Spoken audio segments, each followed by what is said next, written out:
Hello, Miles to Go, Chapter 39. This is a joke Kailami told me today. A wife asked her husband, "How was the golfing today?" "It was awful," he replied. "On the 11th hole, Harry had a heart attack and died." "Oh, no," she exclaimed. "That is awful."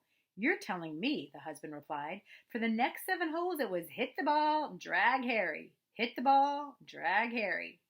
Alan Christopherson's diary. We had walked about 2.5 miles when we came to the old Mission State Park. The old Mission of the Sacred Heart was built by Jesuit priests in 1853 and is the oldest building standing in Idaho.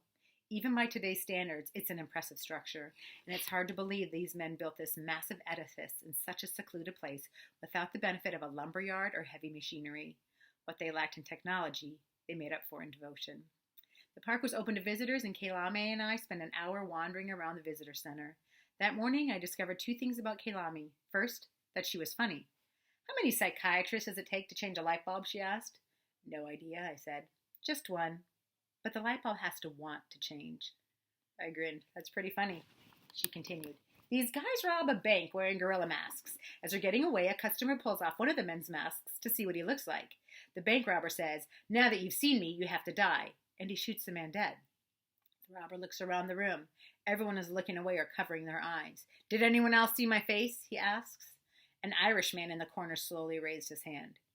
'You saw my face?' the bank robber asked. 'No, but I think my wife might have got a wee peek.' I laughed pretty hard. The second thing I discovered about Kailami is that she could out-eat me. I made salami sandwiches again and gave her an apple and a couple energy bars. She devoured it all. We walked all day and reached the Kellogg city limits as the sun began to set. Kailami was exhausted, and I slowed my pace considerably so she could keep up.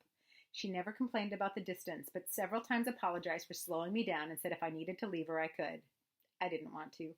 I liked her company. In some ways, she reminded me of Mikhail when she was younger. Bright, funny, sardonic.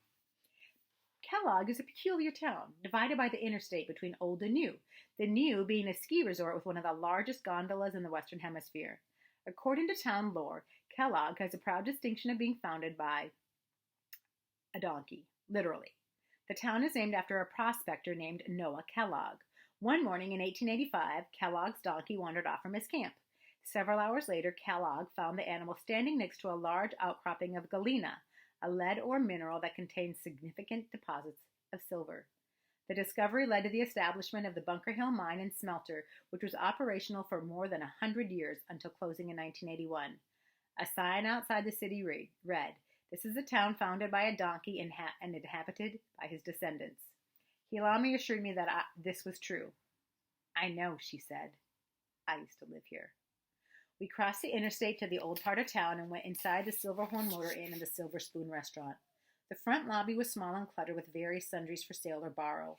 Bottles of toothpaste, toothbrushes, shampoo and shaving cream, and an entire wall of ancient VHS tapes. I asked for 2 rooms, but Kailami objected. "That's too much money.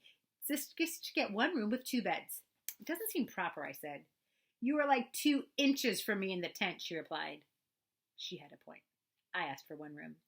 The woman handed me a key to room 255 and informed us that the hotel had VCRs in each room and the videos were all free to borrow. She also warned us to be careful on the roads, as one of the restaurant's waitresses had been hit by a bear while driving the night before. He just ran right into the side of her car. Poor girl was shaken like a leaf. I sent Kailami to the restaurant while I carried both of our packs to the room, then came down and joined her. "I don't have much money," Kailami told me as she looked over the menu. She had already eaten a dinner roll and was buttering a second. "Don't worry, it's my treat." She looked relieved. "Thanks." "You're welcome."